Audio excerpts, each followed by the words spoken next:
Assalamu alaikum, good morning. Today we are going to see the next topic, the next chapter, which is chapter number 28. It's going to tell about or teach about the magnetic fields. So until now we have studied about different types of electric field, Coulomb's law, resistances, current and circuits. Now we are getting into the another advanced topic, which is magnetic fields. So what is a magnetic field? So these are the objective, the learning objectives that we are going to do or learn from this subject. What is a magnetic field and what produces a magnetic field? If you read these lines, it will give the clear information. The magnetic fields are produced by moving electrically charged particles such as current in a wire to make an electromagnet. Therefore, if we pass a current through a wire, we can utilize it as a electromagnet. So it is usable magnetic field. The other way to produce a magnetic field is by means of elementary particles. What are the elementary particles? We know the elementary particles: electrons, protons and neutrons. Here the charge elementary particles, electrons, because these particles have the intrinsic magnetic field around them.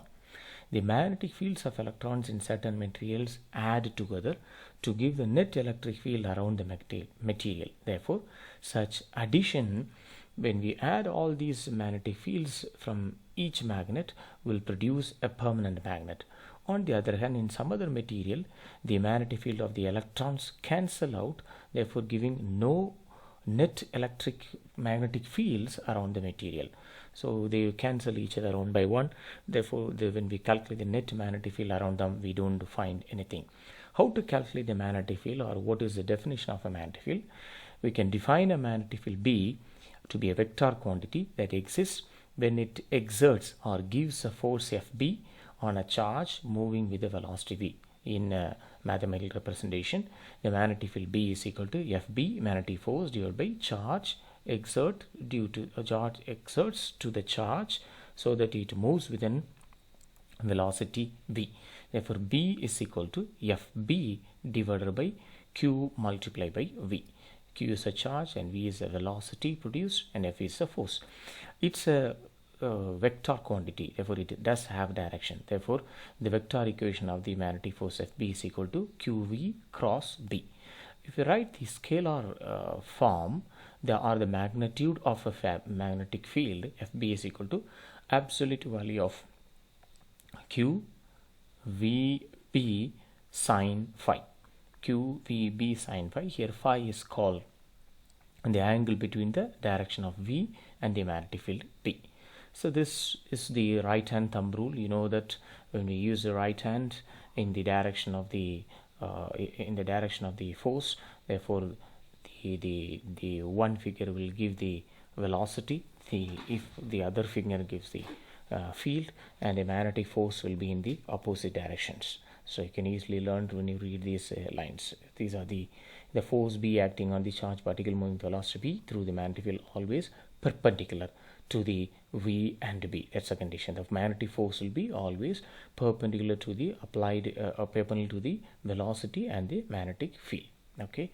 So the magnetic field lines, it does have some properties. There are two very important properties. The direction of the tangent to a magnetic field line at any point gives the direction of the B, and also the spacing of the lines represent the magnitude of V. This is the magnetic field lines of a magnet. If the magnetic field lines are stronger where the lines are closer together, and conversely, if the magnetic field lines are very closer, then that means the magnetic field is very strong, and normally or usually the magnetic field lines or magnetic field will be stronger near to the magnet. When it is moved away, it will be weaker. And the definition of the B, that means the unit of B, magnetic field B, is the SI unit of B is Newton per Coulomb meter per second. That means in general it is called Tesla, TESLA, Tesla, capital T. Therefore 1 Tesla is equal to 1 Newton divided by Coulomb meter per second. This Newton is a unit of force, Fb. Coulomb is a unit of charge. Meter per second is the unit of velocity. So this is the unit of magnetic field B, which is Tesla.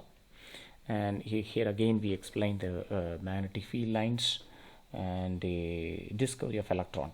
All these properties have developed very fast after the invention of the discovery of electron, which is by J.J. Thomson. This is a small experiment.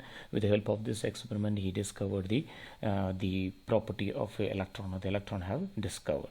Let me go further. Hall effect, we don't have no need to concentrate on these areas. I'll just give it, circulating a charged particle. How can I circulate a charged particle? It's a beam of electrons is projected into a chamber by electron gun. The electron gun means it will produce electrons continuously. Electron gun, when we apply voltage, it produces electrons. The electrons enter in the plane of phase with a speed v and then move in a region of uniform magnetic field B directed out of the plane. As a result, the magnetic force continuously deflects the electrons. When we increase or when we change the magnetic field, apply magnetic field, it will deflect the direction of the electrons passing, so that it can perform a circular path. This is the continuous distribution, so that it can give a circular path. So how can I calculate the radius of the circular path? R is equal to mv divided by q multiplied by mass of the particle, velocity of the particle, charge, and the magnetic field. That will give, this is actually Fb is equal to mv square by r. And generally speaking, this is the Newton's second law. What does it say? The F is equal to ma. F is equal to mv. F is the force, magnetic force, and the ma is the acceleration. M is the mass of the particle.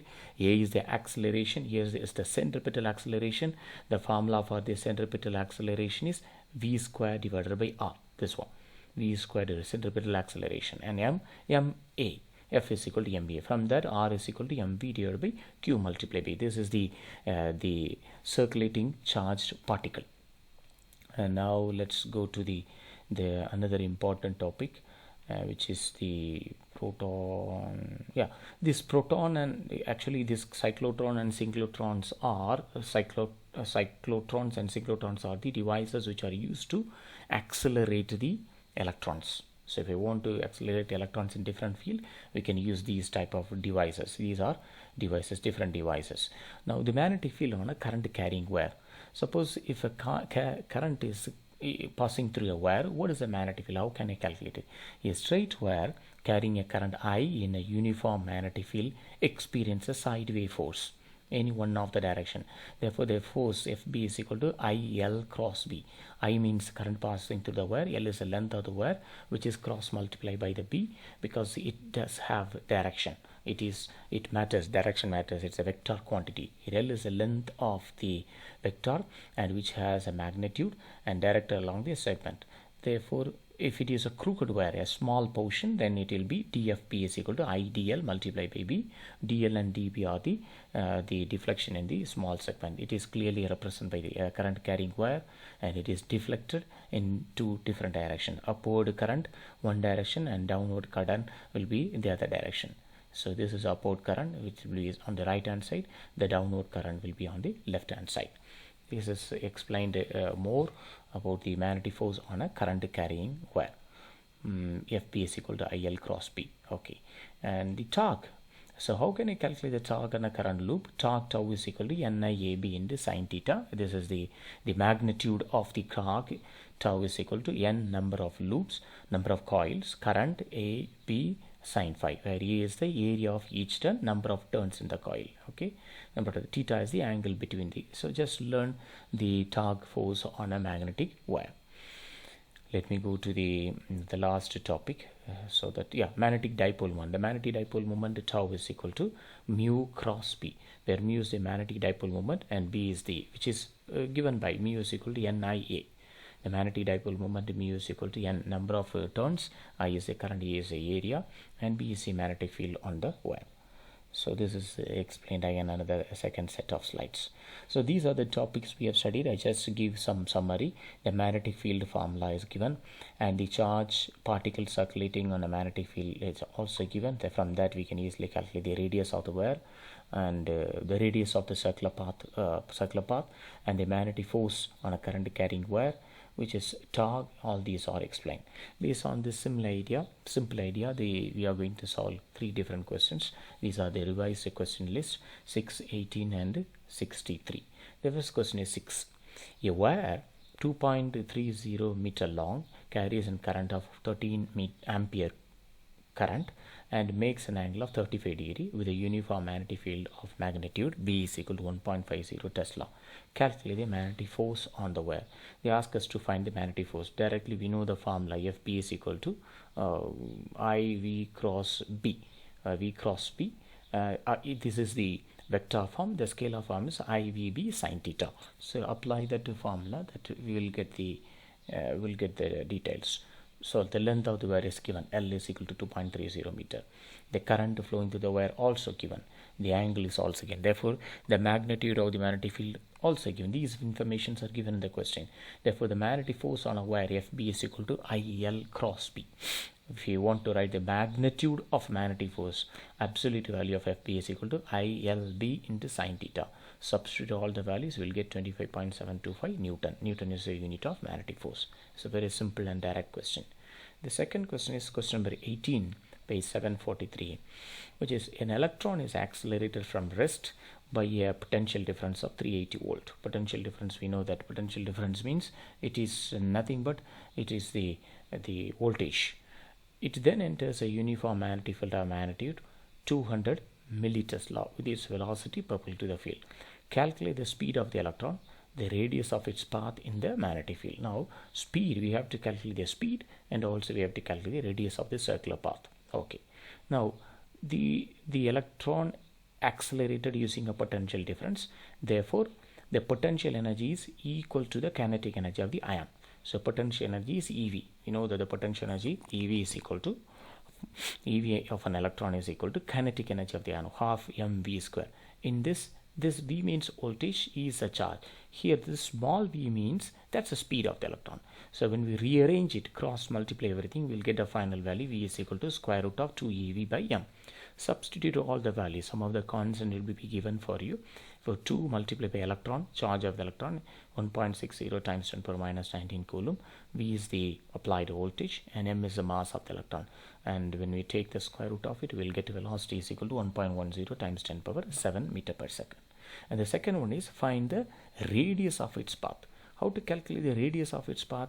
We know the formula. The electron enters a region of uniform magnetic field. Therefore, it moves as a circular path.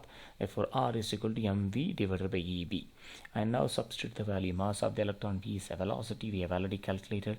E is there, a charge, and B is the magnetic field. Substitute everything. We can easily calculate the radius of the circular path produced by the electron.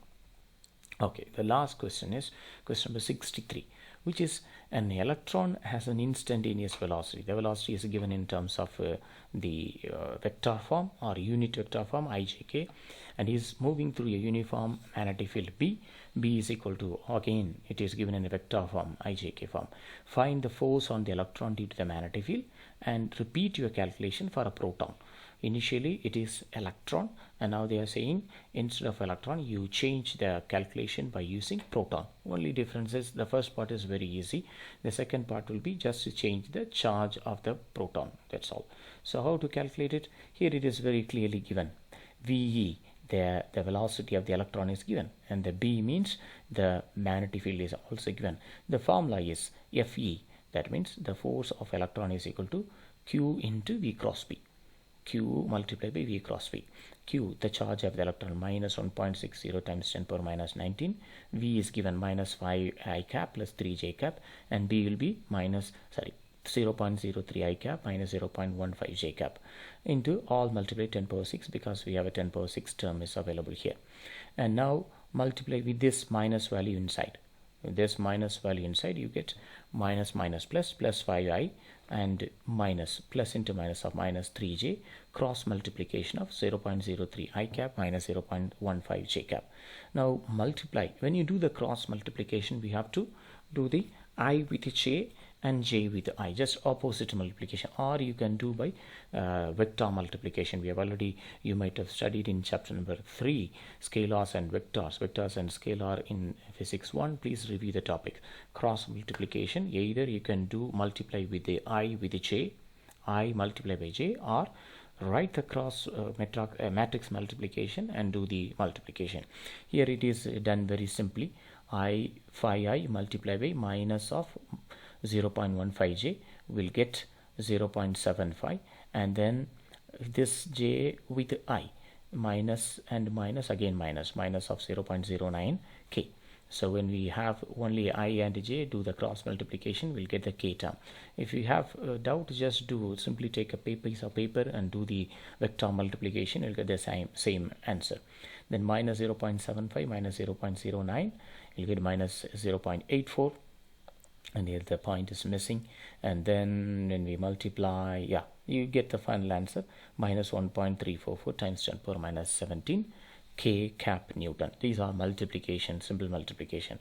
Only physics is up to this point. After that, use a mathematical skill, matrix multiplication, you'll get easily this answer. And the second one, what they ask, repeat your calculation for a proton.